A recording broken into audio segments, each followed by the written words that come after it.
Não existe nada melhor do que ser amigo de Deus, caminhar seguro na luz, desfrutar do teu amor, ter paz no coração, viver sempre em comunhão e assim perceber a grandeza do poder de Jesus, meu bom pastor.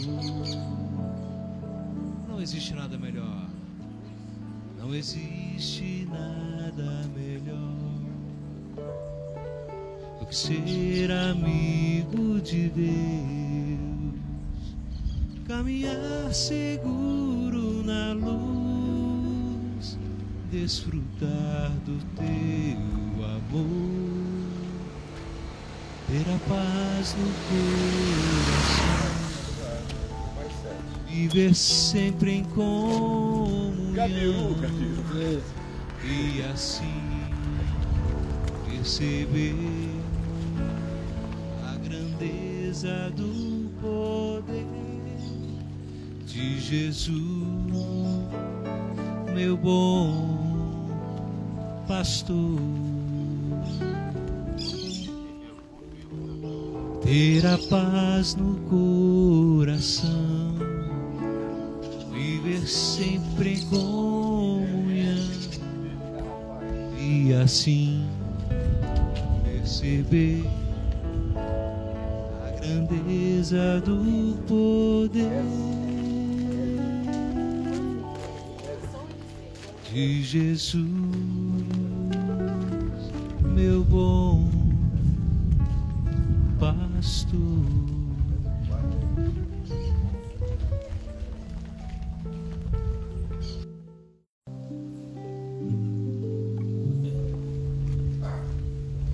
Não existe nada melhor do que ser amigo de Deus, caminhar seguro na luz, desfrutar do teu amor, ter paz no coração,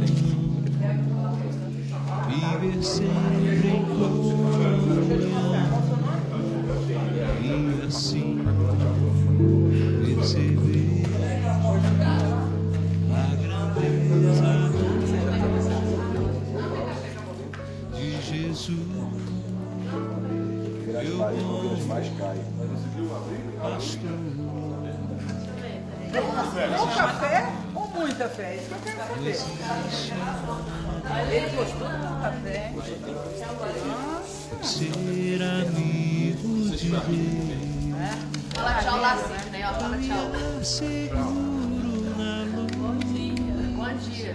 desfrutar do teu amor, ter a paz no coração, com teu amor. Para o mundo agitado esquecer, para o mundo agitado esquecer, cada dia sua vida viver. Ao orarmos,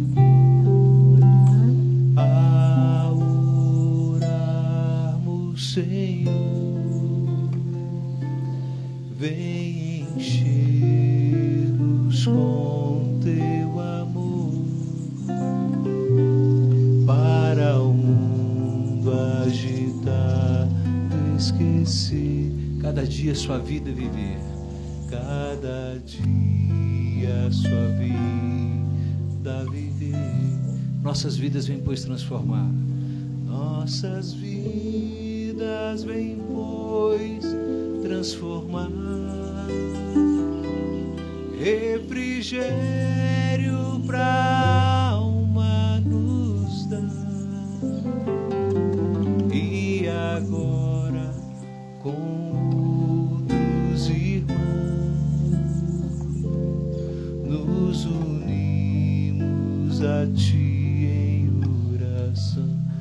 Vamos do início, agora com vocês cantando para me ajudar a orar, Senhor. A orar, Senhor, vem encher-nos com para o mundo agitado, esquecer cada dia a sua vida. Nossas vidas vêm pois transformar. Nossas vidas vêm pois transformar. Refrigério pra alma nos dar. E agora com outros irmãos nos unimos a Ti em oração.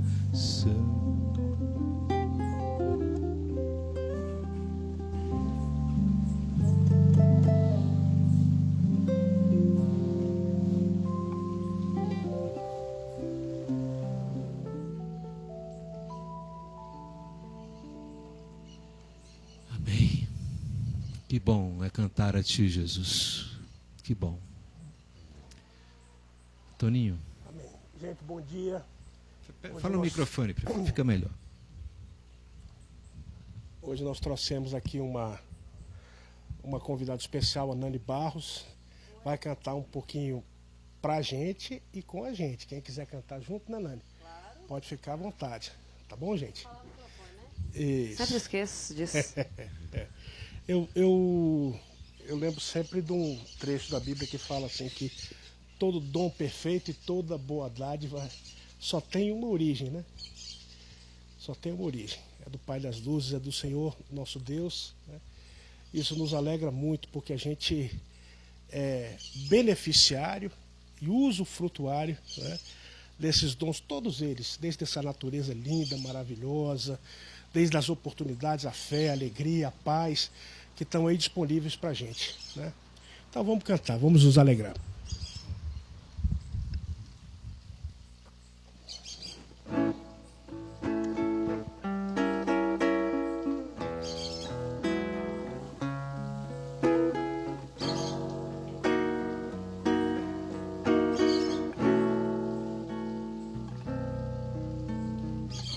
Eu vi o menino correndo, eu vi o tempo brincando ao redor no caminho daquele menino. Eu pus os meus pés no riacho e acho que não cochilei. O sol ainda brilha na estrada que eu nunca passei. Eu vi a mulher preparando outra pessoa. O tempo parou pra eu olhar para aquela barriga. A vida é amiga da arte, é a parte que o sol me ensinou. O sol que atravessa essa estrada que nunca passou. Uma força me leva a cantar, por isso essa força estranha no ar. É por isso que eu canto, não posso parar. Por isso essa voz da manhã. Eu vi muitos cabelos brancos na fronte do artista. O tempo não para, no entanto, ele nunca envelhece. Aquele que conhece o jogo das coisas que são. É o sol, é o tempo, é a estrada, é o pé, é o chão. Por isso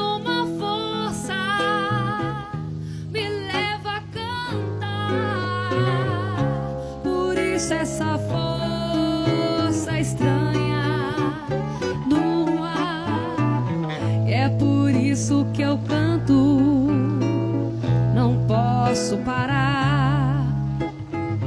Por isso essa voz tamanha.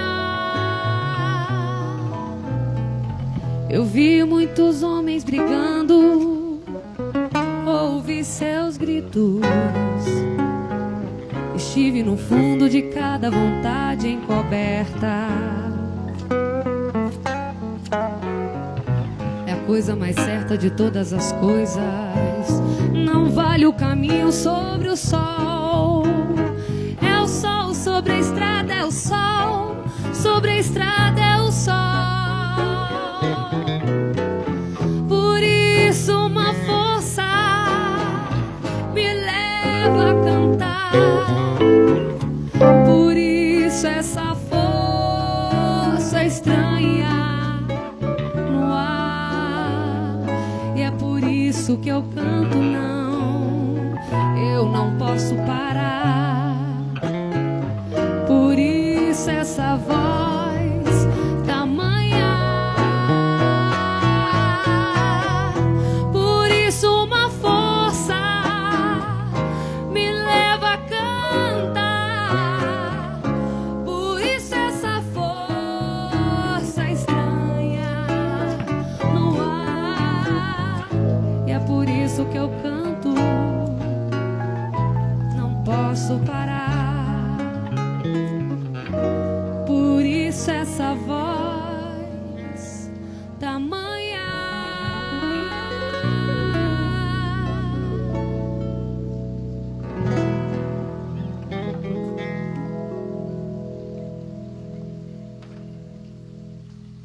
Gente, pode cantar. Quem souber a letra. Obrigada.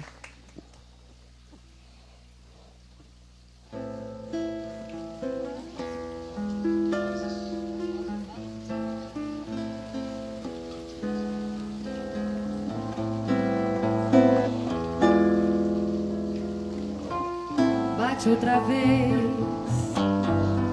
com esperanças no meu coração, pois já vai terminando o verão. Enfim, volta ao jardim, com a certeza que devo chorar, pois bem sei que não queres voltar.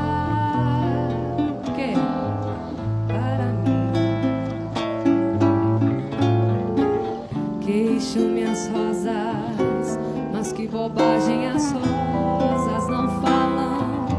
Simplesmente as rosas exalam um perfume que roubam de ti. Ai, devias ir para ver os meus olhos tristonhos. E quem sabe sonhavas meus sonhos. Por fim,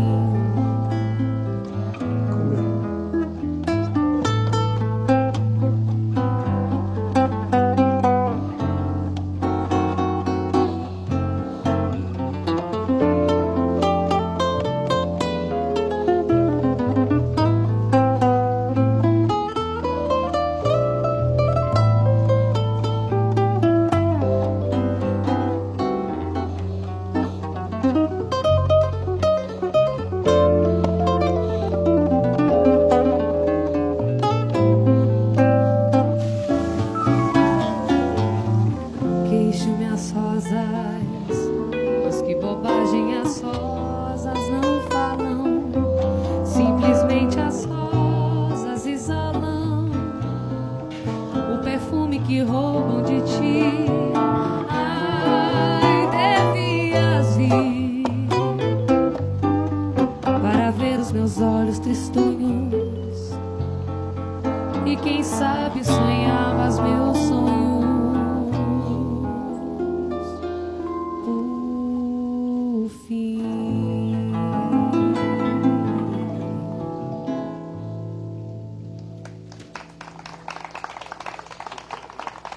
Frisson. Frisson. Isso é lindo. Esqueci de falar no microfone.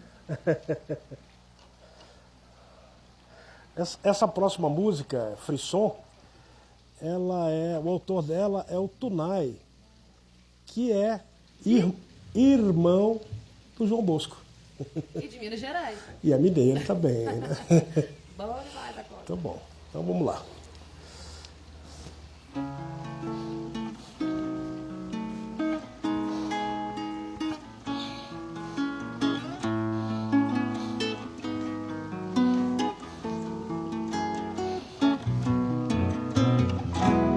Meu coração pulou, você chegou, me deixou assim, com os pés fora do chão.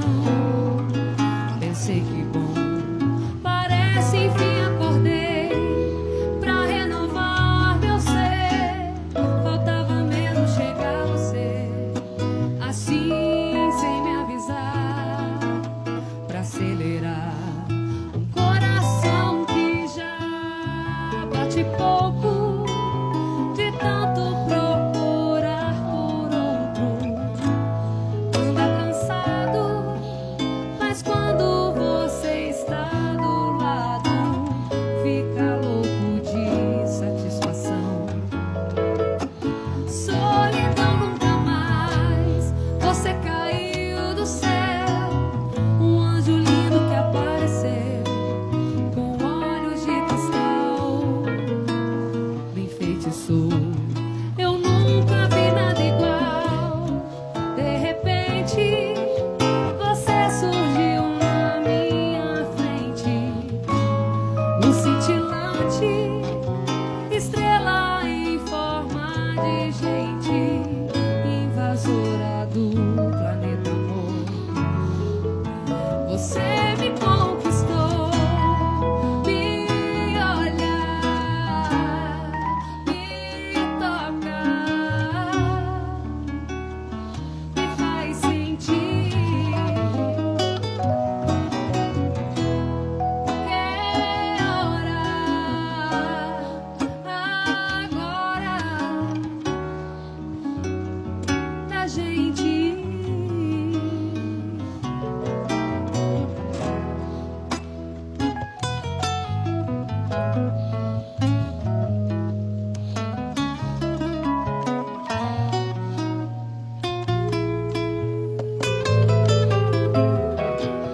Meu coração pulou, você chegou, me deixou assim, com os pés fora do chão. Pensei que bom, parece enfim acordei pra renovar meu ser. Faltava mesmo chegar você, assim sem me avisar, pra acelerar um coração que já bate pouco de tanto procurar por outro. Anda cansado, mas quando você está do lado, fica louco de satisfação. Solidão nunca mais, você caiu do céu, um anjo lindo que apareceu, com olhos de cristal, me enfeitiçou. Eu nunca vi nada igual. De repente, você surgiu na minha frente, um cintilante, estrela em forma de gente, invasora do planeta amor.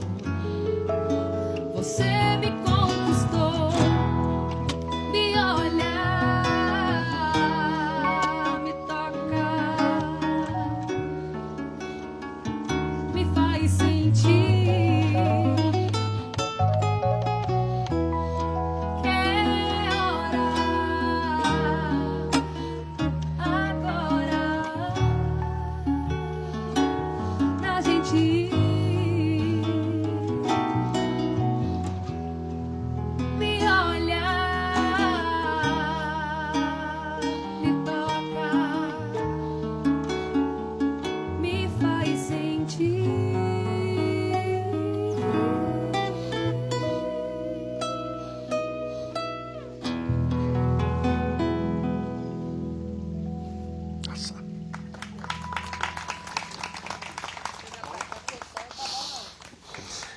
telegrama.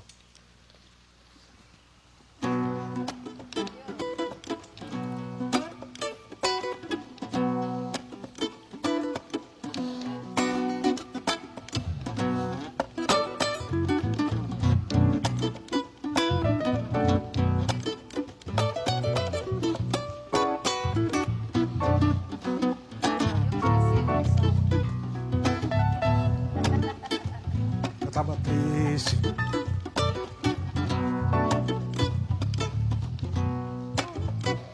Eu tava triste, tristinho, mas sem graça que a top model magrela na passarela.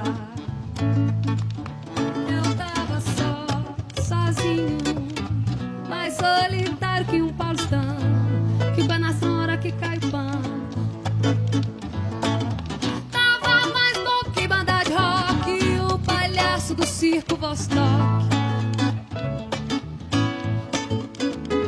Mas ontem eu recebi um telegrama. Era você de Aracaju ou do Alabama, dizendo, nego, sinta-se feliz, porque no mundo tem alguém que diz que muito te ama, que muito te ama, que tanto muito te ama, que tanto te ama. Por isso hoje eu acordei com uma vontade danada de mandar flores ao delegado, bater na porta do vizinho e desejar bom dia, de beijar o português da padaria. Hoje eu acordei com uma vontade danada de mandar flores ao delegado, bater na porta do vizinho e desejar bom dia, de beijar o português da padaria. Oh mamá, oh mamá, oh mamá. Eu quero ser seu, quero ser seu, quero ser seu, quero ser seu papai. Mamá, oh mamá, oh mamá. Eu quero ser seu, quero ser seu, quero ser seu, quero ser seu papai.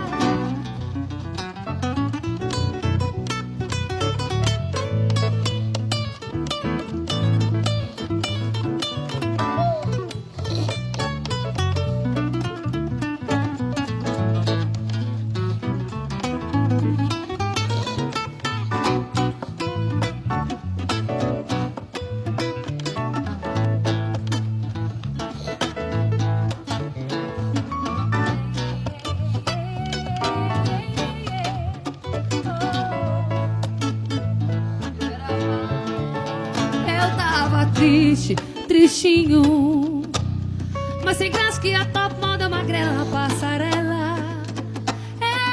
Eu tava sozinho, mais solitário que um paulistano, que um canastrão na hora que cai pão. Tava mais louco que banda de rock, o palhaço do circo Vostok.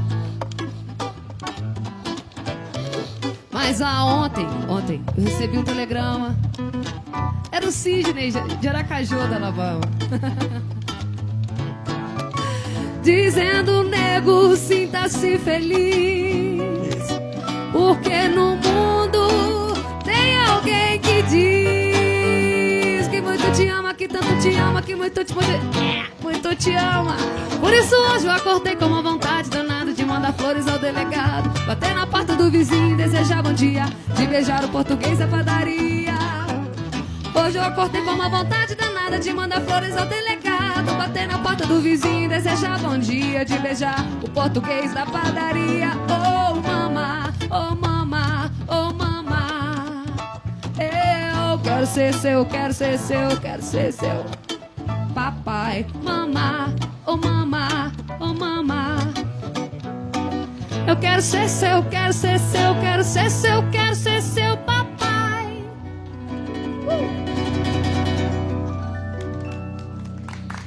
Obrigada.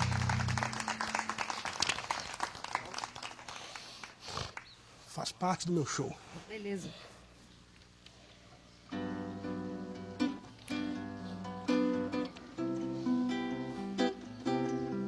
Essa acho que todo mundo sabe, né? Vamos cantar junto. O sol tá aqui junto comigo, gente. Cantando, suando.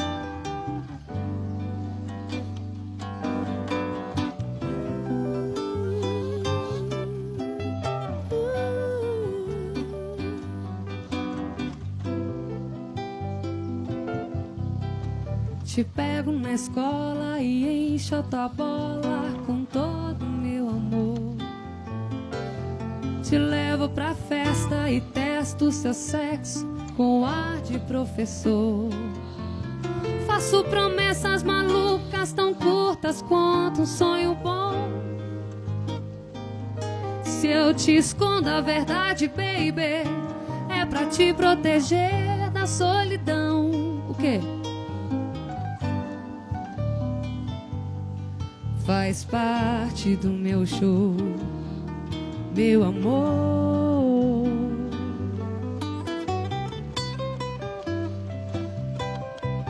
Confundo tuas coxas com mais de outras moças, te mostro toda a dor. Te faço outro filho, te dou uma vida pra te mostrar quem sou. Vago na lua, desertas nas pedras do arpoador. Diga alô ao inimigo, encontro um abrigo no peito do meu traidor. Faz parte do meu show, faz parte do meu show, meu amor.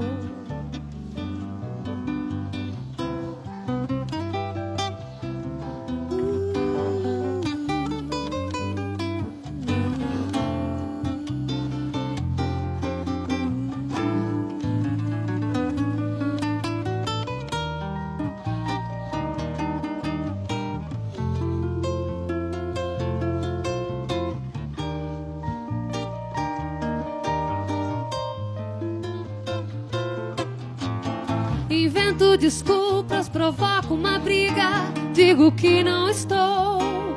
Vivo num clipe sem nexo, um Pierrot retrocesso, meio bossa nova e rock and roll. Faz parte do meu show, faz parte do meu show, meu amor, meu amor, meu amor.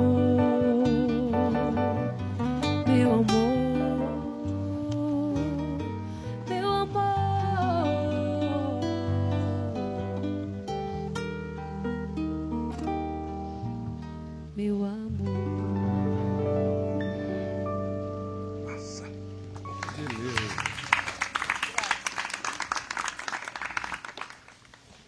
Acabou. Maravilha. Calor, gente. É. Você não quer ficar na sombra? Rico. Porque tá quente Tá mesmo. quente Você aqui, também, é verdade. Toninho. Deve tá pegando fogo. É. Que bom. Muito obrigado, queridos. Da próxima vez eu prometo que nós vamos botar todo mundo na sombra. Tá? Para não haver essa aflição desnecessária. Pegar sol assim, sentado, sem ser na praia. Sem ser na praia, fica quase, como diz o profeta Ezequiel no capítulo 8, mulheres voltadas para Tamuz, adorando o sol. Então, não é o nosso caso. Não estamos aqui para fazer nenhum sacrifício solar. Bom dia para todo mundo, os que já estão desde cedo, os que estão chegando agora. E eu agradeço ao Toninho, que sempre nos traz a si mesmo. A presença dele é privilégio para nós. E sempre traz amigos queridos, preciosos. Muito obrigado, gente. Deus nos abençoe. Queridos, hoje de manhã, sentado ali, eu estava com 3 pensamentos diferentes no coração e com vontade de escolher um deles para compartilhar com vocês aqui.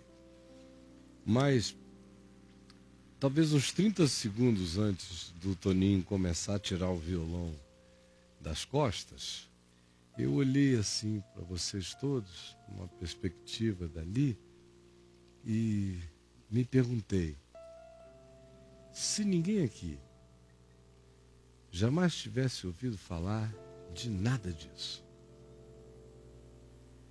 que aqui fosse a tribo dos dos Lagos Nortes, a tribo dos Atroaris do Brasil Central, que nós nunca ouvimos falar de nada. E eu estou chegando solitariamente com essa informação.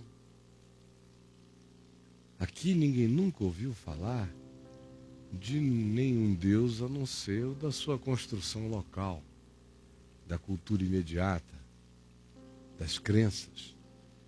Ninguém nunca ouviu falar daquilo que mesmo o mais alienado de nós, no ocidente da Terra, conhece como informação de logomarca, ou pelo menos como um clichê geral, tipo o nome Jesus, ou você imaginar e pensar no significado de Deus como um único Deus absoluto, ou a ideia de que a gente no coração já carrega latejante dentro de nós, vinculada a tudo aquilo que nos parece ter sido a escolha de Deus para se revelar aos humanos. Tipo, você vai numa igreja hoje de manhã em qualquer lugar do mundo, especialmente se ela for uma igreja de natureza protestante, vai ter gente falando em Abraão. Abraão. Vai ter gente falando em Isaac, Jacó, 3 judeus. E os caras falando de 3 judeus, olha que Abraão.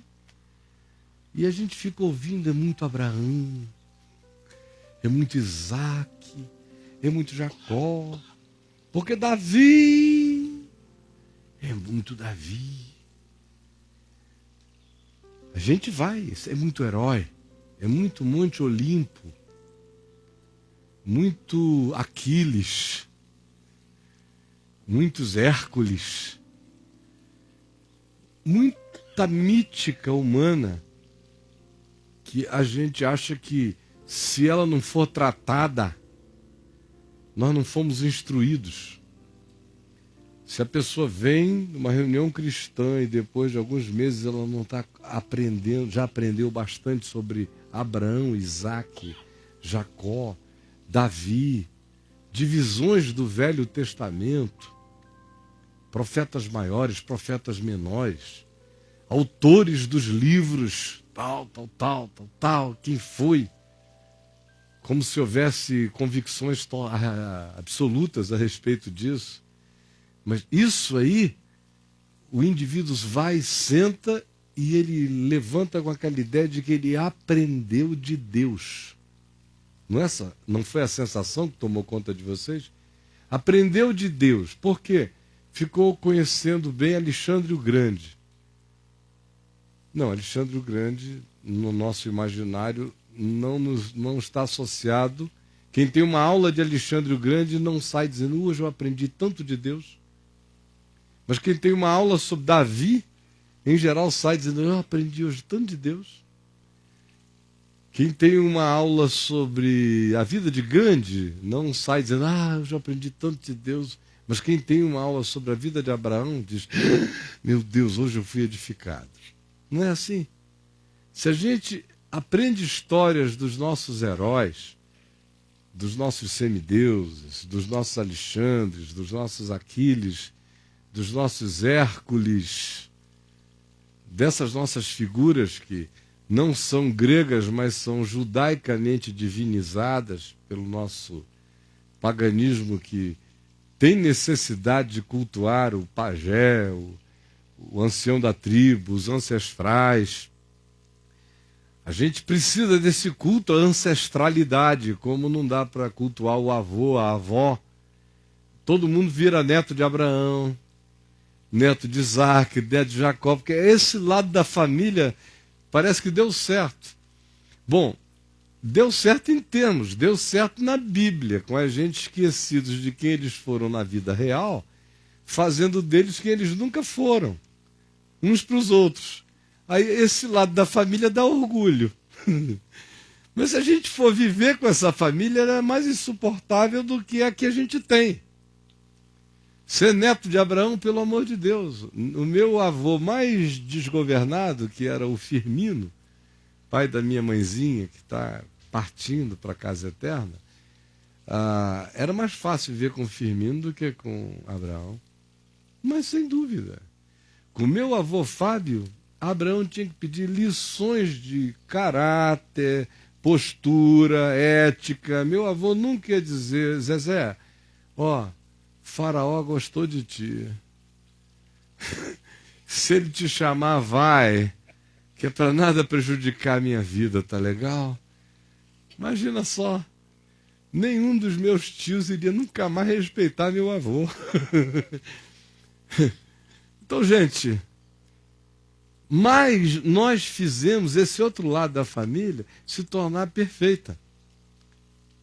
Tudo isso, na vida real, a gente não aguenta, mas na vida de Abraão, de Isaac, de Jacó, de Davi, de quem quer que seja, se torna aquilo que a gente, sabe, tem vontade de fazer, não faz, mas neles a gente aconteceu, a gente diz legal que aconteceu, não, a gente diz, em geral, que pena que aconteceu, mas é a parte com a qual a gente se identifica, embora a gente não vai poder ficar falando muito disso, exceto quando aquela parte que deu errada termina muito bem. Do contrário, a gente deixa para lá. Porque a gente precisa de deuses que dão certo do princípio ao fim. Eu estou dizendo isso porque boa parte do que a gente chama de edificação espiritual nada mais é do que superficialíssimas, seletivas aulas de história a respeito das nossas divindades judaico-cristãs assimiladas no panteão da nossa religiosidade, mesmo quando a gente acha que é ateu, mas está vinculado. Vocês não encontram gente, às vezes, dizendo: esse cara está falando aí de Deus e se comportando assim, assim, assim. Ainda bem, graças a Deus, que eu sou ateu. Vocês não encontram toda hora? Aí você diz: bom, mas depende do Deus ao qual ele está servindo. Tem um bocado de deuses que ele precisa se comportar desse jeito para o Deus gostar. Tem Deus canalha, tem Deus safado, tem Deus pilintra, tem Deus de todo tipo que você queira. Então até o ateu tem uma referência de Deus pela qual ele julga o crente. Aí você pergunta: de onde veio essa referência, já que Deus não existe? Bom, veio de Abraão, de Isaac, de Jacó, de Jesus, dessa moçada toda que habita a fantasmagoria da nossa cultura. Então nenhum de nós aqui não é judeu. No sentido de que as nossas influências vêm todas daí. Mas a minha pergunta original persiste. Considerando que você não é judeu, portanto, Abraão não tem nada a ver contigo, a não ser por uma outra questão de decisão afetiva de fé. Mas, do contrário, tem a ver contigo tanto quanto qualquer humano tem a ver com qualquer outro humano. Mesma origem. Só isso. Culturalmente, por que Abraão? Por que Isaac? Por que Jacó? Por que Davi? Se, por exemplo, eu tenho dentro da minha casa um avô que foi mais humano do que Abraão, Isaac, Jacó e Davi, que me deu exemplos muito mais poderosos de humanidade constante do que Abraão, Isaac, Jacó e Davi. Mas por que Abraão, Isaac, Jacó e Davi? Aí você diz: não estou entendendo, Caio. Onde é que você quer me levar? Você quer só destruir o restinho de referências que eu tenho? Eu digo: não, eu quero que você tenha a única referência que a gente precisa ter. Que é a única que me ensinaram, me mandaram anunciar pelo mundo, sem Abraão, sem Isaac, sem Jacó. Ele sozinho. Porque se a minha fé em Jesus tiver que depender de você ficar sabendo quem é Abraão, Isaac, Jacó, ou qualquer outra coisa, nós temos que dizer, Jesus salva depois que o cara se torna judeu cultural. Aí, Jesus salva depois que esse pré-requisito foi alcançado. Ou a espiritualidade só se desenvolve se o cara, depois disso, surfar com Abraão, Isaac, Jacó, Davi e quem quer que seja. Mas é nesse nível que a gente está. Uma reunião, por exemplo, como essa, se eu não abro a Bíblia e não leio, tem gente que vai embora dizendo foi muito legal, tal, mas não teve palavra. Você não leu uma coisa que nem sempre existiu. Paulo nunca leu, nunca chegou num lugar e disse, hoje eu vou ler uma carta minha que eu escrevi, minha gente. Sabe?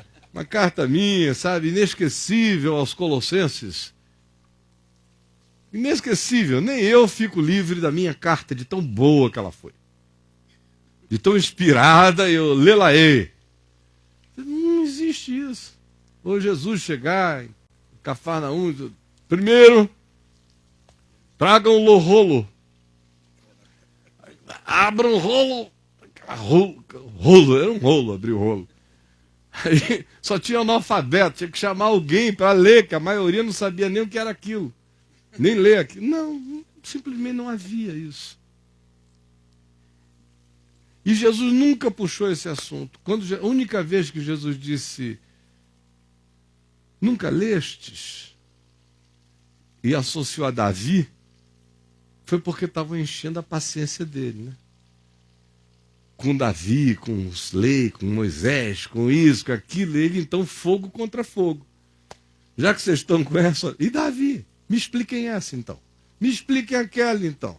Mas era só por causa deles, porque se não tivesse aquela idiotice ali, ele não estava puxando aquele assunto, porque Abraão, Isaac, Jacó não tem nenhuma contribuição a dar à minha existência.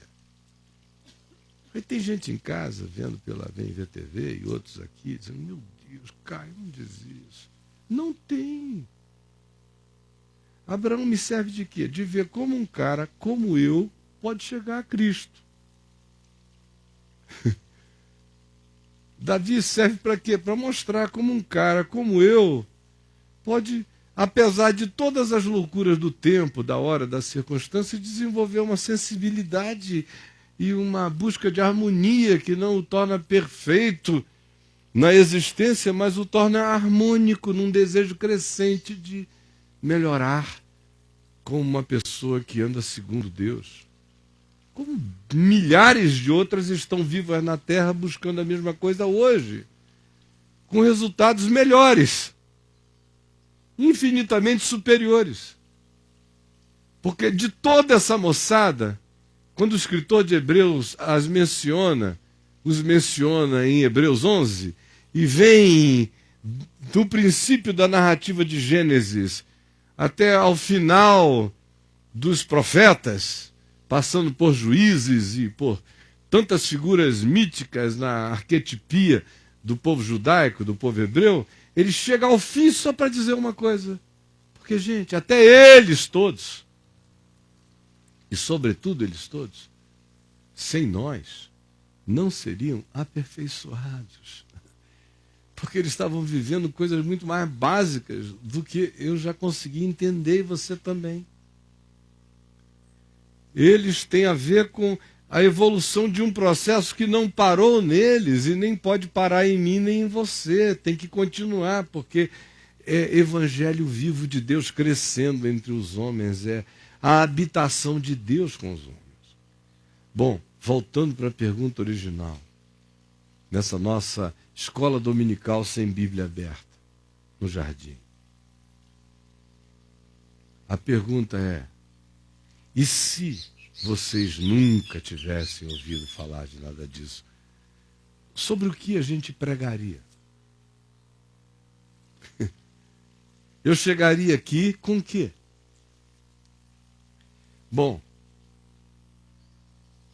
O livro de Gênesis é uma revelação incomparável. Incomparável. O que se diz sobre a criação. Foi daquele jeito que a criação do mundo aconteceu, a criação cósmica? Não.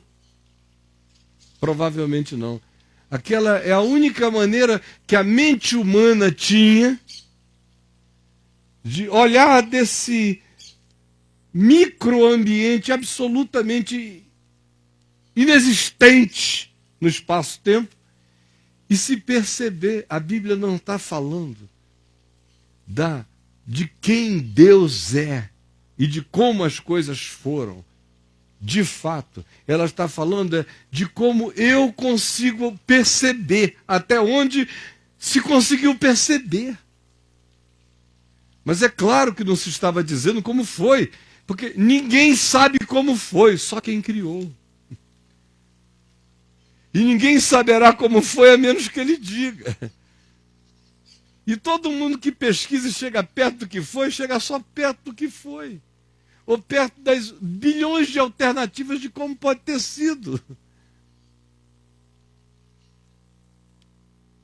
A única coisa que eu tenho ali é, do ponto de vista da minha finitude, não tem nada mais lindo que uma mente possa saber do que dizer, imagina, no princípio criou Deus os céus e a terra, criou do nada. Isso é um conceito de ciência extraordinário, que a ciência não alcançou. A ciência precisa de materiais primais, singularidades, ela não consegue não ter nada. Quando ela ficar maior, ela não vai ter nada. Mas hoje, ela parte de algo. O Big Bang reduz o universo a uma bolinha desse tamanho, mas é uma bolinha.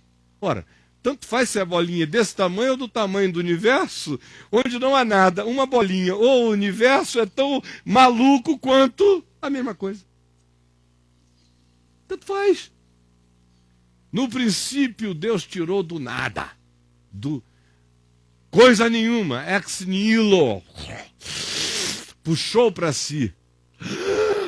Aconteceu nele. Olha que coisa. E disse Deus, haja luz.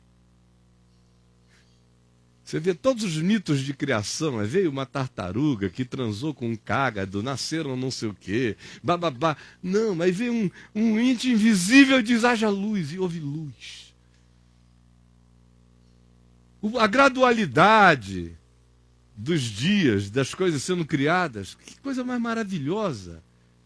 Gradual, e houve tarde de manhã, primeiro dia, segundo dia, dia grandão, dia era, dia tempo, dia indescritível, dia que nele o sol vai ser criado, nele a lua vai aparecer, portanto é dia para além do sol e da lua.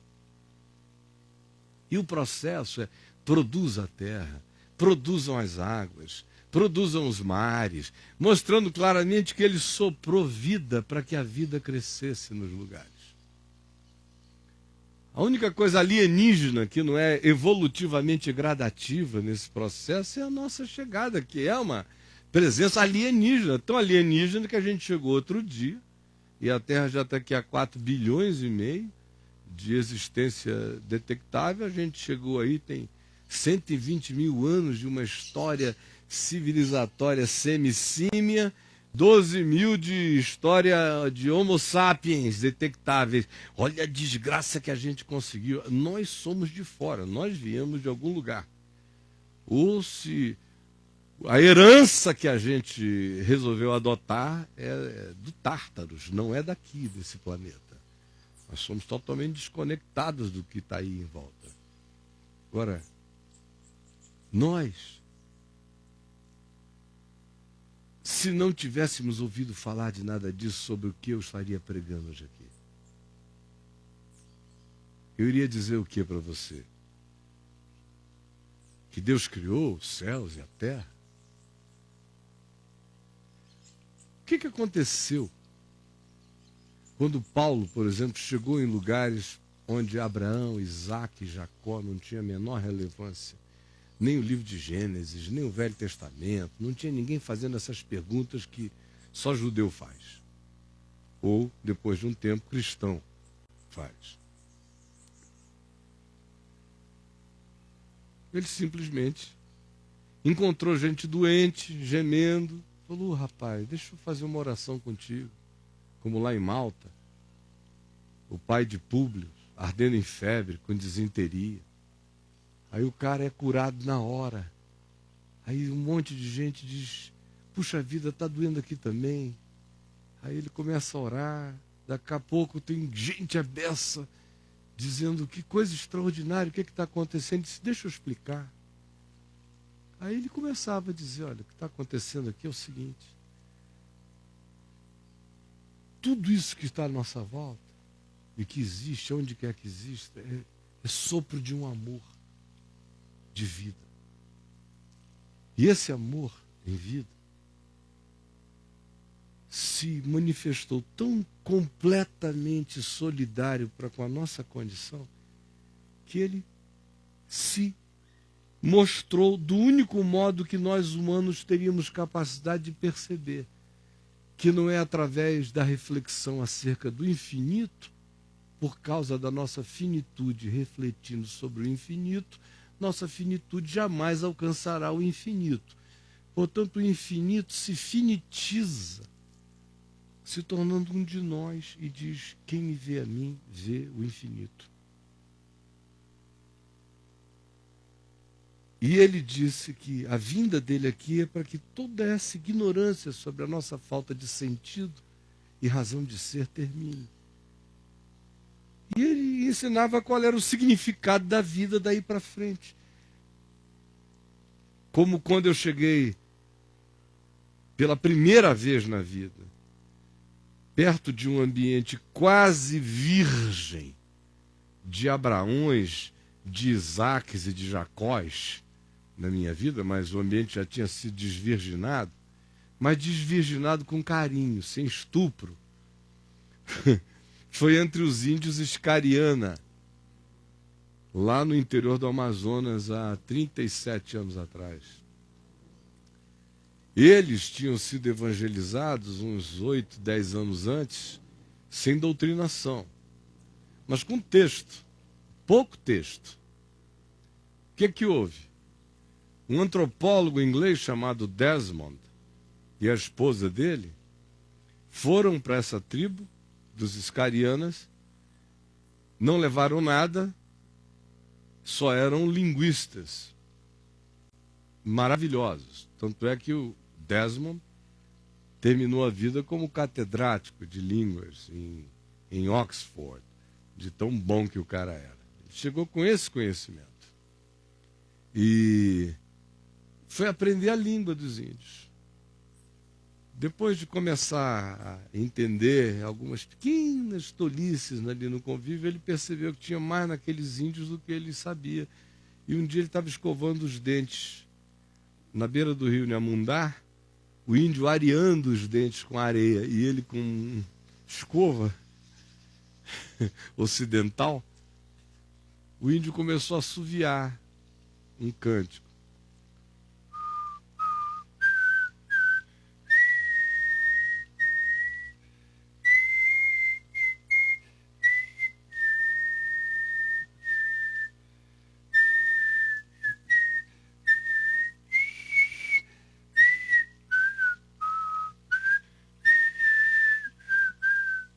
Aí o Desmond continuou. Aí eu fico olhando para o índio para ele, aí o índio falou, esse cara conhecia, sabia das coisas. Aí ele falou, então, aí começaram a trocar, o processo foi acelerando, aí o Desmond descobriu que outros índios tinham falado de Jesus para aqueles índios. Sem Abraão, sem Isaac, sem Jacó, sem confusão da lei, sem nada disso. Já basta a confusão de índios, né? Você ainda vai trazer Moisés, o cara já está oprimido pelo pajé, pelo pai do pajé, toda a comunidade humana tem um Macedo. Tem um Macedo. Toda tribo tem seu Macedo. O cara já tem lá os problemas dele, ainda vai importar mais. E conflito, já basta. Com o demônio local, animismo local, com as pombagiras do local. Meu Deus, você ainda vai trazer mais confusão, Moisés, Abraão, Isaac, conflito no Oriente Médio para a cabeça dele? Não, deixa para lá. Então os índios chegaram com o que deram a eles. Eu vos entreguei o que eu também recebi. O que eles receberam? Um padre muito esperto na fronteira do Brasil com um dos países fronteiriços, libertão de religião, aprendeu a língua dos índios uai-uais e falou pura e simplesmente de Jesus a eles. E no meio deles havia um carinha que sabia ler espanhol. E ele pegou um livrinho, tipo um Novo Testamento dos Gideões, deu só aquilo ali para o cara e disse, isso aqui basta, siga. A tribo inteira se converteu e lendo aquele Novo Testamento, que um só lia em espanhol e traduzia para a língua deles, resolveram que eles seriam os missionários do Amazonas, da floresta, e que eles iriam de tribo em tribo evangelizando como hebreus, acampavam ao lado, falavam de Cristo e iam adiante. Até que chegou o dia deles visitarem os iscarianas, acamparam-se ao lado e mandaram notícias dizendo, temos palavras de boas novas. Aí mandaram uma delegação, o Araca, que era o pajé, e o cacique local e mais alguns anciãos. Foram. E chegaram lá, eles sentaram com toda a solenidade, falaram de como Curim Caman, que é Deus, tinha se dado a conhecer. Totalmente. E que agora eles sabiam que não tinha mais por que o terror, nem o reinado do medo prevalecerem entre os homens. E eles foram dizendo, olha, trovão não é nada, relâmpago não é nada, criança que nasce com defeito no pé não é nada, não sei o que. Eles foram desmistificando, porque o processo do encontro da verdadeira consciência que adora a Deus em espírito e em verdade, com qualquer que seja a religiosidade, seja ela judaico-cristã, ou animista, ou hindu, ou whatever, qualquer que seja, vai ser sempre um processo de ateificação do encontro. Porque vai sobrar Deus. Tem que esvaziar de Deus as pessoas dos deuses, os deuses das invenções, das construções, das crenças. É muita divindade no peito de todo humano. Muita crença, muita maluquice. Quando o evangelho chega, é um tirar de deuses. Tem que tirar. Ouviste o que foi dito? Eu, porém, vos digo. Eu, porém, vos digo. Eu, porém, joga fora. Eu, porém, vos digo. Vai ficar só um extrato. Vai ficar essência. Toda essa carga vai sair. E foi o que os uai-uais fizeram. Olha, Curim Caman se revelou. E agora não há mais medo. Morrer não é mais um problema. Tudo ficou claro e simples. E os iscarianos disseram, nós queremos isso para a gente. Mandem a comitiva para falar para todos nós lá. Aí vai uma comitiva dos uai-uais e falam para toda a tribo. Dos 500, mais ou menos uns 400 se converteram imediatamente. E disseram, o que a gente faz? Eles disseram, isso aqui.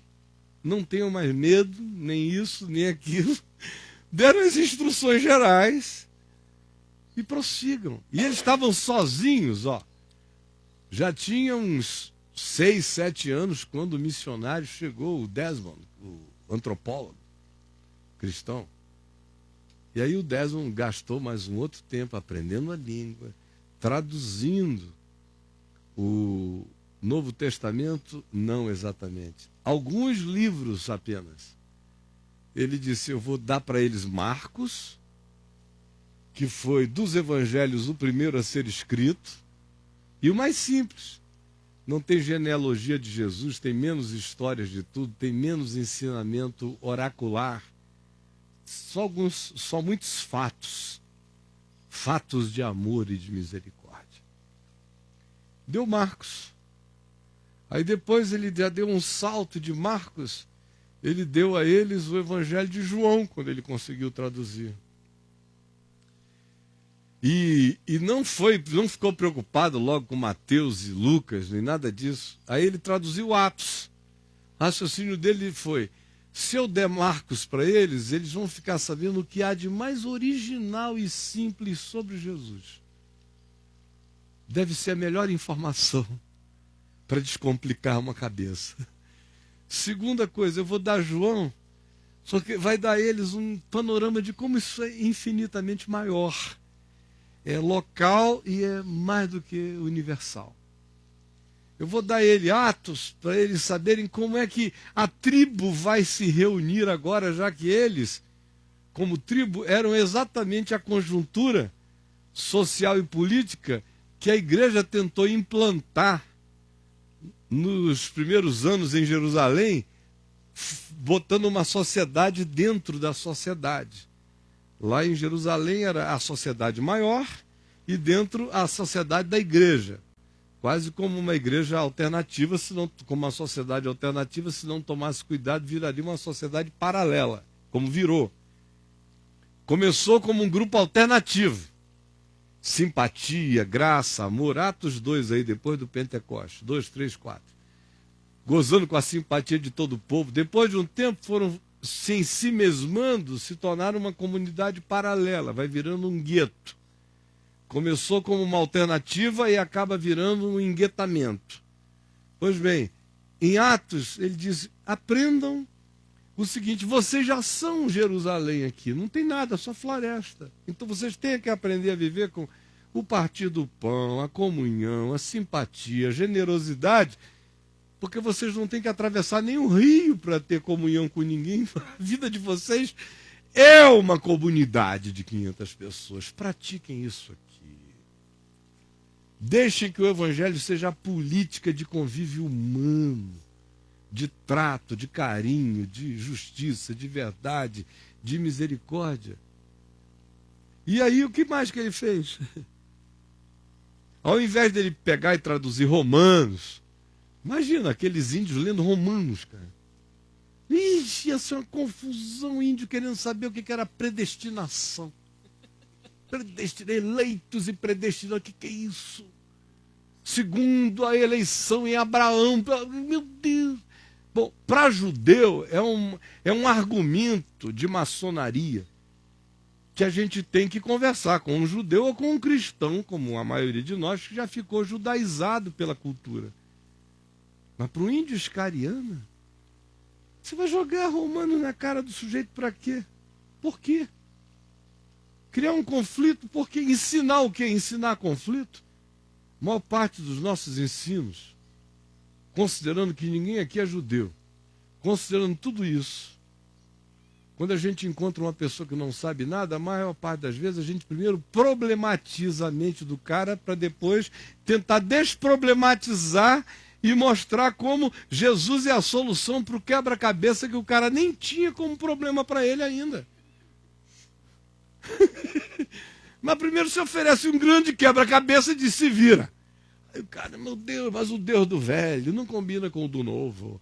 Rapaz, mas por que no velho a gente pegava todo mundo, no novo agora todo mundo é monogâmico? Por que mudaram isso? Aí vai, por quê? Por quê? Mas é muita complicação. Depois que criaram um quebra-cabeça, aí chega assim, olha, aí eu tenho que chegar e dizer, mas Jesus é a chave hermenêutica. Por que eu fico dizendo que Jesus é a chave hermenêutica? Só por causa da loucura. Porque criaram uma confusão tão grande que agora você tem que dizer para os caras, esqueça Moisés, esqueça Davi, esqueça todo mundo, esqueça Calvino, esqueça... Pariu. Esqueçam e olhem para Jesus, porque a confusão está criada. Eu passo a manhã inteira e a vida inteira tirando o nó, que não existia. Quem dera os caras só viessem com os conflitos existenciais. Até os conflitos existenciais não são originais. É conflito existencial de quem está sob Abraão, Isaac, Jacó, Davi ou Paulo ou Pedro ou não sei o quê. É a angústia de que, meu Deus, Davi pôde. Quem sabe agora no terreiro de Salomão tem a permissão para a gente também ter 300 esposas e 600 concubinas. Agora, Paulo diz: quem me dera todo mundo fosse como eu, sem pegar ninguém. E o profeta vem e diz para Davi: Davi, Deus te abençoou, já te dando tantas esposas, para que tu vais pegar do vizinho?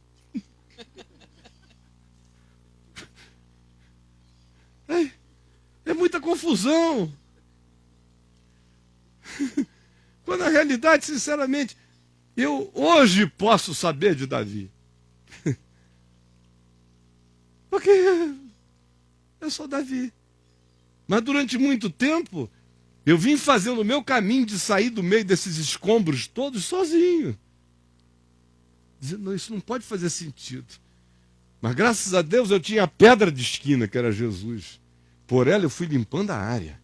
Limpando: sai daqui, sai, que tu é coadjuvante total, sai daqui, não vamos poluir o elenco. Vai ficar só Jesus. Só Jesus aqui.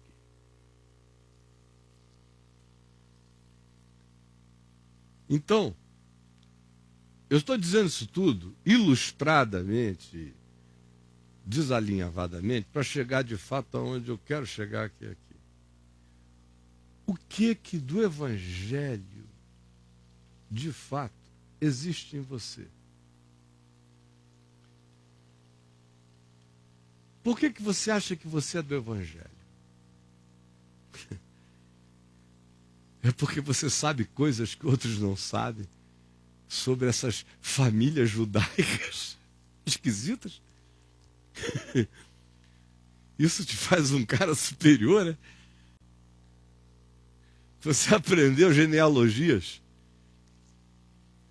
Você sabe dizer quanto tempo antes de Cristo, depois de Cristo, coisinhas aconteceram?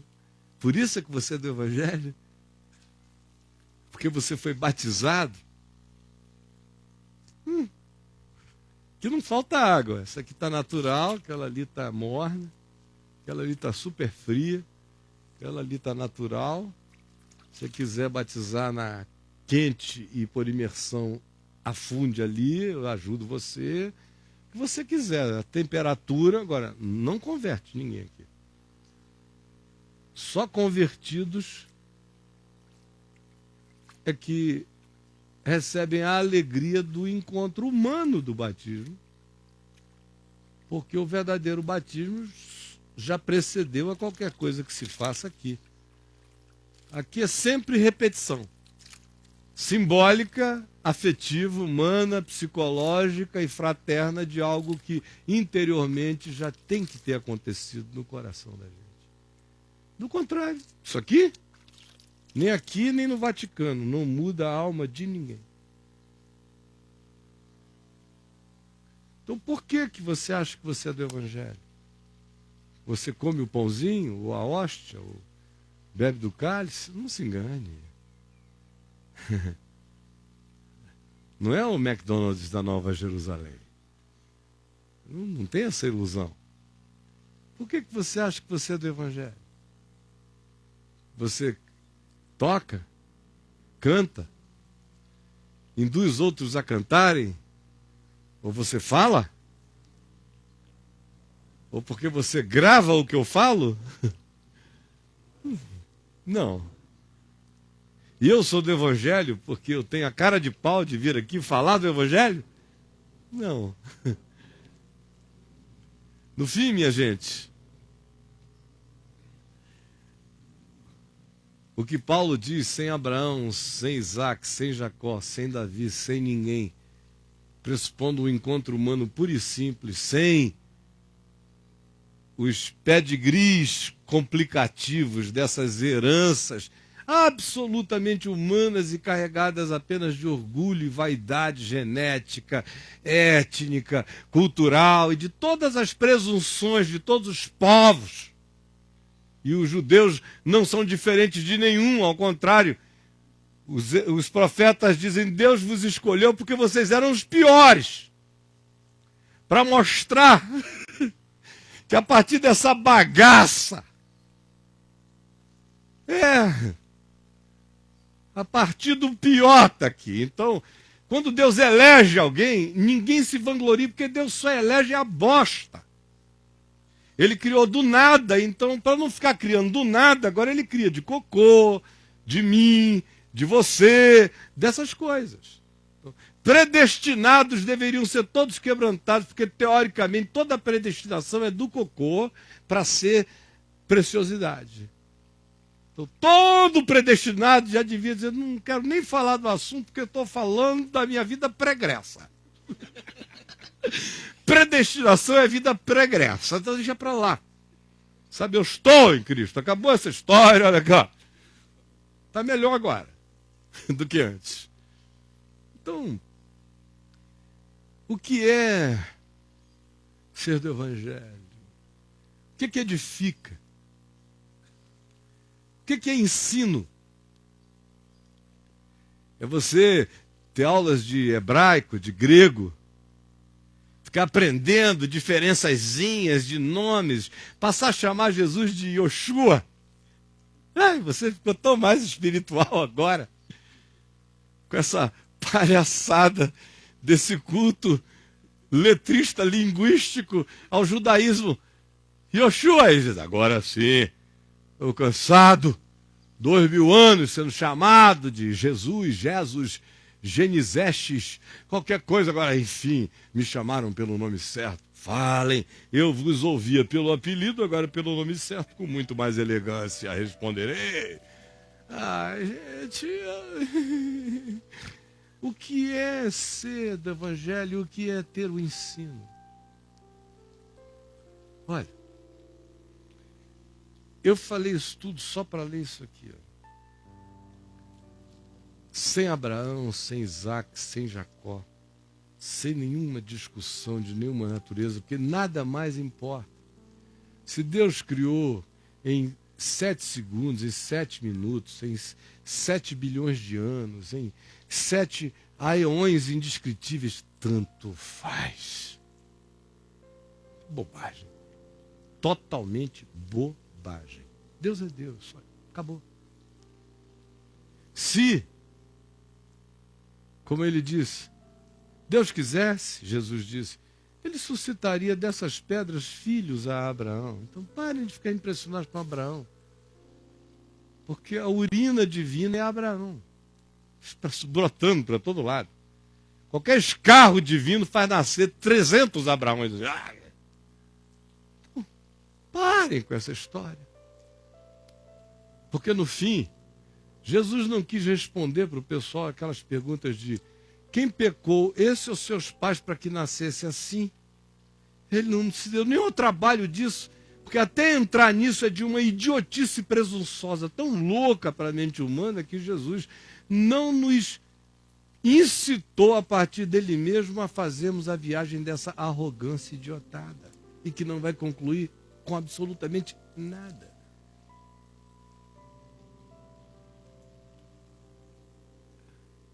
O Evangelho é a boa nova que me diz que eu sou criação do amor de Deus, que tudo que existe à nossa volta é criação do amor de Deus, que nós não temos sabido usufruir este amor e frequentemente vivemos e existimos contra a vida, o amor, somos suicidas. Mas que Deus amou ao mundo e sempre amará. E sempre tira o pecado do mundo, não porque de outra feita Deus não aguentaria tanta maldade do homem e viria nos matar. Não. Todas as intervenções de Deus são e foram apenas e serão porque nós estamos nos matando. Todas as intervenções não são e nem foram e nem serão para nos matarem, mas para impedirem que nos aniquilemos. Ira divina é sempre salvação de Deus impedindo a nossa autoaniquilação. Com algo que a gente acha que é catastrófico, mas que é o único meio de parar a catástrofe maior que a gente não nota. A catástrofe que a gente não nota somos nós mesmos em processo célere e ininterrupto de autoaniquilamento. Então, gente, Jesus vem e diz, ora, sabendo disso, a única filosofia, a única compreensão, a única edificação, a única sabedoria, o único sentido é como você vive. Como disse o Søren Kierkegaard, numa frase simples e que diz muita coisa, no caminho, sobretudo, importa apenas como você caminha. Porque é como eu caminho que confessa o que eu penso, o que eu entendo, quem eu sou. O meu caminhar é a filosofia.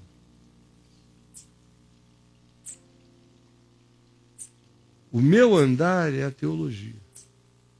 O meu tratar é a doutrina. O meu sorrir é a liturgia, é o modo. O meu acolher, o meu responder é o ensino.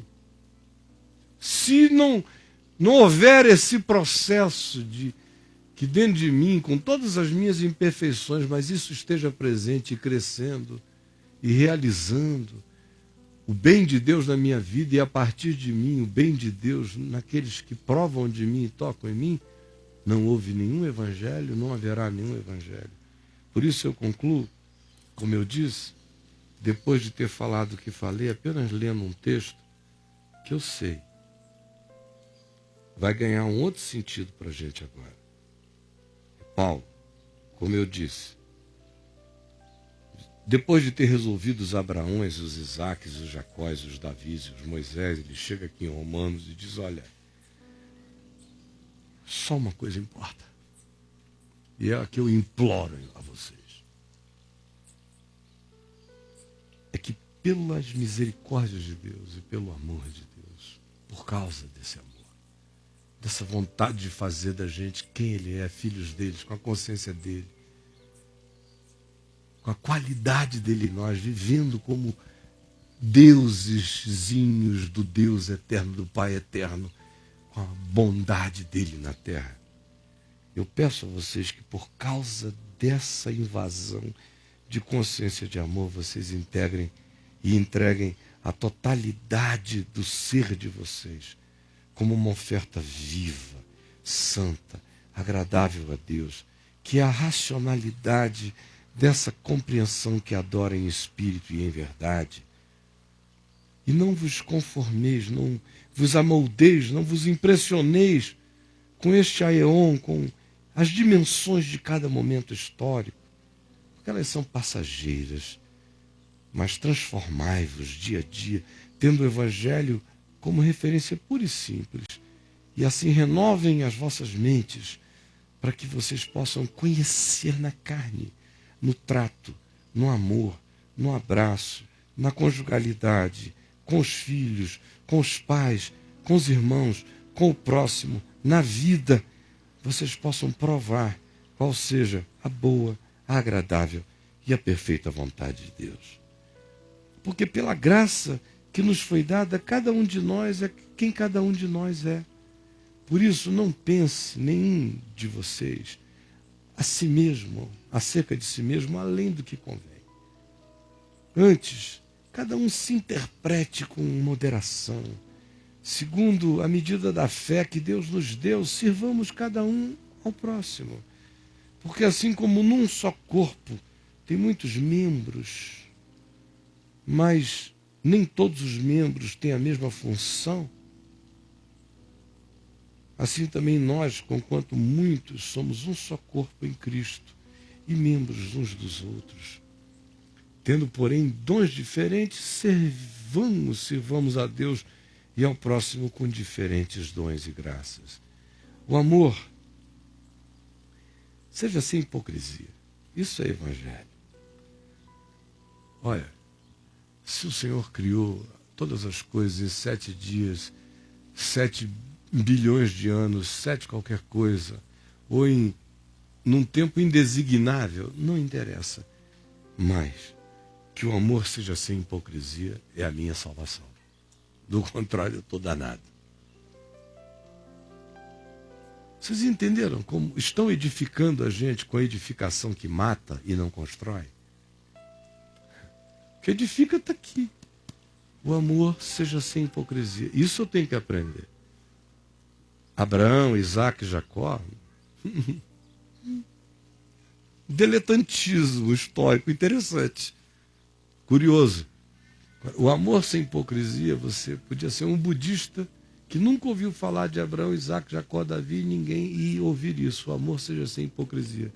Ninguém precisa de Abraão, Isaac, Jacó, Moisés, Levítico, nada, para entender que o amor seja sem hipocrisia e para entender o que significa amor sem hipocrisia. Correto? Quem concorda comigo, diga amém. Aleluia. Detestai o mal. Precisa de Abraão, Isaac, Jacó, Moisés, não sei o que, para saber o que é mal e aborrecer o mal? Claro que não, gente. Detestai o mal, apegando-vos ao bem. Amai-vos cordialmente, uns aos outros, com amor fraternal. Qualquer lugar da terra, todo mundo sabe fazer essa distinção. Preferindo-vos em honra uns aos outros. Pais aos filhos, jovens aos mais velhos, um vizinho a outro vizinho. Se alguém não começa a servir na vida, a começar dos que estão bem ao lado, honrando os que estão bem ao lado, não vai ter condição de ser fiel em nenhum outro projeto maior, porque se alguém não é no pouco, não o será no muito.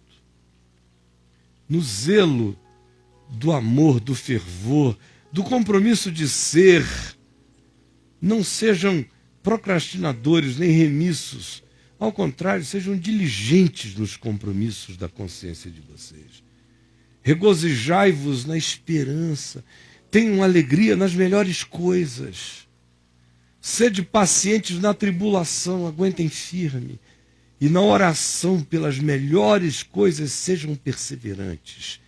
Sempre creiam que algo pode acontecer para o bem. Compartilhem as necessidades uns dos outros, sejam acolhedores, pratiquem a hospitalidade, abençoai os que vos perseguem, abençoai e não amaldiçoeis. Alguém precisa de algum livro histórico do Velho Testamento para entender isso aqui em qualquer lugar da terra? É claro que não. Talvez no Velho Testamento você apenas tenha pretextos de complicações. Mas fulano de tal devia amar a Deus, mas matou um bocado de gente. É ou não é? A gente só usa isso que a gente chama de maior conhecimento da Bíblia para relativizar o que é absolutamente óbvio e simples. A gente tem que criar complicações tão grandes que quando alguém vem e diz o que eu estou dizendo hoje aqui, vira o herege do óbvio. É.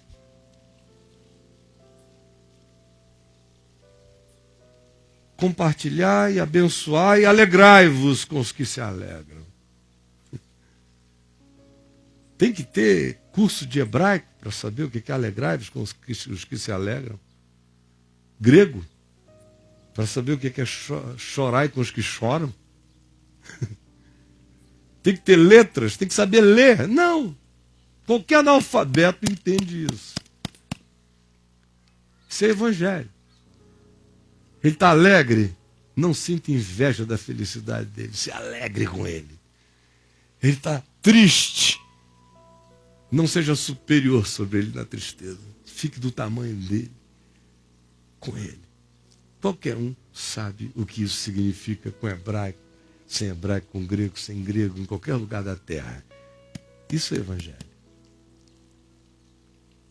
Sede pacientes na tribulação, alegrai-vos, tende o mesmo sentimento uns para com os outros. Também é fácil saber, né? Que eu, por exemplo, aqui, não tenho o mesmo sentimento de uns para com os outros. Porque tem gente que eu conheço mais, gente que eu conheço menos. Não é disso que ele está falando. Gente com quem eu tenho empatias naturais. Outras pessoas que têm certos modos que às vezes me deixam desconfortável, que eu tenho que ficar passando por cima. Mas é só uma questão cultural, psicológica, generacional, muitas vezes. Outras vezes não, você tem que fazer um esforço mesmo para passar por cima da idiotice do próximo, que é avassaladora. Mas não é disso que se está falando aqui. O que se está falando aqui é de algo muito mais simples. Aquela decisão interior de que não importa se eu acho você legal, eu não acho você legal, se eu tenho simpatias naturais por você, ou até uma tendência a nem simpatizar com você por causa das diferenças culturais, etárias, generacionais, de percepção, de expectativas, todavia, eu tenho que oferecer a quem eu gosto, a quem eu não gosto tanto, o mesmo que eu ofereço a quem eu gosto demais. Não se está dizendo que eu não tenho o direito de ter afinidades. Eu tenho. Eu não tenho o direito de fazer as minhas afinidades se tornarem em acepção de pessoas, em sonegação de oportunidade, de ajuda, de possibilidade, de complicação da vida dela, de implicância minha contra ela. Isso é ter o mesmo sentimento, criar o mesmo caminho, ter a mesma bitola de facilitação relacional e de serviço de uns para com os outros. A amizade já é uma guloseima que vem depois. Isto é evangelho. Em lugar de seres orgulhosos, condescendei com as coisas simples e humildes e não sejam sábios aos olhos de vocês, não sejam professorais. Não torneis a ninguém mal por mal. Tem alguém aqui entrando no cacete? Não vou nem pedir para levantar a mão. Só pensa. Tem um rojão mal posto para estourar numa brecha sua. Olha só. Preste atenção, hein? Não torneis a ninguém cabeça de negro por cabeça de negro, catolé por catolé, dinamite por dinamite, tarugo por tarugo. Não torneis a ninguém mal por mal. Esforçai-vos por fazer o bem perante todos os homens, se possível. Quanto depender de vós, tende paz com todos os homens. Significa dizer, então vocês não vão brigar. Porque não se depender de mim, se um não quer, dois não brigam. Um corre atrás, um persegue, um mata, mas dois não brigam, se um não quer. Quando você vir dois brigando, é porque dois quiseram. Do contrário, você vai ver alguém torturando alguém, alguém batendo em alguém, alguém não sei o quê, mas não era um. Eu sou soberano sobre a minha decisão de não fazer o mal, de não brigar. Eu sou. Foi com essa soberania que Gandhi derrubou os ingleses na Índia. Eu também sou soberano para apanhar e morrer aqui. Pode bater, pô, tá legal. Bater cansa. Cansa muito, tem que estar bem treinado para bater, senão quem aguenta apanhar 5 minutos numa luta, cara, vai fazer a festa depois, porque quem bate e não liquida vai apanhar depois até não aguentar mais, porque quem aguentou 5 minutos de surra vai dar um troco que não tem igual. Mas não é para dar troco que a gente está aqui. O que se está dizendo, e Paulo diz, é: vocês têm o poder de viver em paz com os homens, pelo menos, não de realizar a paz como benefício para todos, mas vocês têm o poder de responder em paz, de ser pela paz, mesmo quando eles clamam pela guerra. Portanto, evangelho, sem Abraão, Isaac, Jacó, sem nada disso. Não vos vingueis a vós mesmos, amados. Ao contrário, sem Moisés, porque se puser Moisés aqui, ninguém vai entender nada. A gente vai ter que fazer 1000 exegeses para explicar que Moisés era o primário da primitividade. Por isso nem precisa. Porque lá em Moisés é olho por olho, é dente por dente. Atrasa o caminho. Ficar tendo que ter essa discussão de judeus, sendo que nós somos só pagãos afrescalhados pelo processo de judaização que nos penetrou. Todavia, evangelho é isso, não vos vingueis a vós mesmos, mas deixem tudo com Deus, porque está escrito, o Senhor fala, a mim me pertence a vingança, eu é que cuido disso.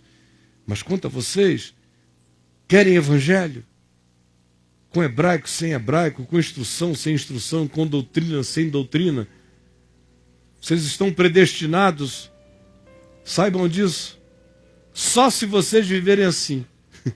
Quem quer ser predestinado, destine a si mesmo esse tipo de vida. Se o teu inimigo tiver fome, dá-lhe de comer. Se tiver sede, dá-lhe de beber. Porque assim fazendo, tu amontoarás brasas vivas sobre a consciência dele. Não te deixes vencer do mal, mas vence o mal com o bem. Bom, eu não precisava ter lido o livro, porque saber disso que eu li não precisa estar escrito em lugar nenhum. O nosso coração sabe. Gente, é porque nós não queremos obedecer o que o nosso coração já sabe. É por isso que a gente fica dependendo tanto das desculpas. Aí quem quer desculpas para não obedecer o que Jesus resumiu dizendo simplesmente que todo o meu amor por Deus se resume a como eu trato o meu próximo, que é assim que eu expresso isso. Quem não quer essa simplicidade de verdade, justiça, sinceridade, clareza, é que precisa de Velho Testamento, de Moisés, de doutrina, de 1000 sistematizações, que é para ficar tudo tão complicado que a gente discuta para sempre. Se enrede com 1000 pretextos e não viva jamais a singeleza pura do Evangelho, que não chega com bibliotecas para nós.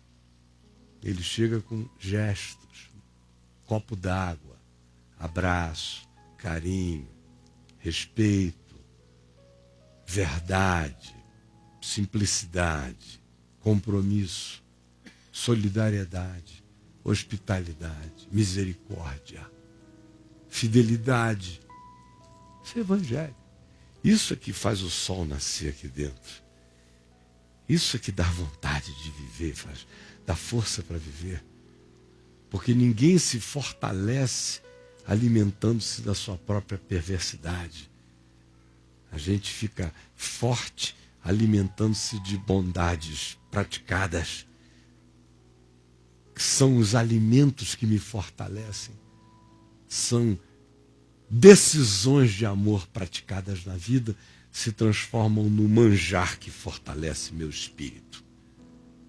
Produz vida abundante, quando eu abundantemente facilito a vida à volta de mim. É tudo muito simples, gente. Tem alguém aqui que não entendeu o que eu falei hoje de manhã? Alguém não entendeu? Queridos, a vontade que me dá cada vez mais é esquecer tudo que eu já fiz do passado, porque eu já fui um cara muito bom de levar todo mundo por viagens mirabolantes. E viajar aqui por dentro do Velho Testamento Levítico, Deus me deu uma habilidade para fazer essa viagem que até eu fico surpreso depois. Como tanta coisa que a minha mente vê. Mas no fim eu digo, e daí? Eu só estou construindo mais teorias para eles ficarem com a impressão de que estão aprendendo, mas só tem uma pergunta que importa. Como é que o marido dela sente ela depois da reunião na casa do Caio? Melhorou alguma coisa? O que o filho dela diz? O que o filho dele diz? O que o marido dela diz? O que vai acontecer no almoço quando sair daqui? Que atitude? Como é que vai ficar? Que evangelho, que boa nova terá se instalado ali? Eu estou apenas ajudando esse pessoal com o meu modo, diferente do modo religioso, mas a continuar a se problematizar com o que não é boa nova. Que é apenas a discussão dos complicados, é a herança da complicação que nos precedeu, afastando-nos da simplicidade possível que a gente foi chamado para viver agora. Então, por favor, não se distraia com mirabolâncias escriturísticas, como Paulo disse, escrevendo a Timóteo, com a falaciosidade das discussões genealógicas, de quem foi o quê, de mistérios ocultos em palavras hebraicas. Não perca seu tempo com isso, nem gregas, não. Em Cristo, o Evangelho está dito, ninguém tem que saber nenhuma língua para saber o que é amar. O Forrest Gump disse isso. Eu sou quase imbecil, mas eu sei o que é amar. Essa é a nossa total falta de desculpa, porque a gente sabe o que é bom e o que é o bem. Então, quem quer evangelho vai ter que viver evangelho. No que depender de mim, você pode até nem mais me vir ouvir, mas eu vou simplificar. Quem quiser me ouvir mais complicado, pegue coisas de antigamente. Porque quanto mais velho eu ficar, mais simples eu me tornarei. Abraão, Isaac e Jacó têm cada vez menos oportunidade no meu tempo. Porque eu quero dedicar a minha vida pessoal e o que dela possa proceder à simplificação do entendimento de Jesus para a geração desse Gabiruzinho daqui, do filho do Gabiru. Você entendeu alguma coisa que eu falei hoje aqui? Entendeu? Você não sabe quem é Abraão. Sabe quem é Abraão? Sabe? Você já ouviu falar de Abraão? Já leu? Olha só, ele não é judeu, mas ele conhece Abraão. Não é uma coisa inacreditável. Um brasileiro mora no Varjão, mas conhece Abraão. Vocês veem como é um poder maravilhoso que vai chegando. Maravilhoso de um lado, porque se esse mesmo poder se dedicasse a ensinar Jesus, imagina só.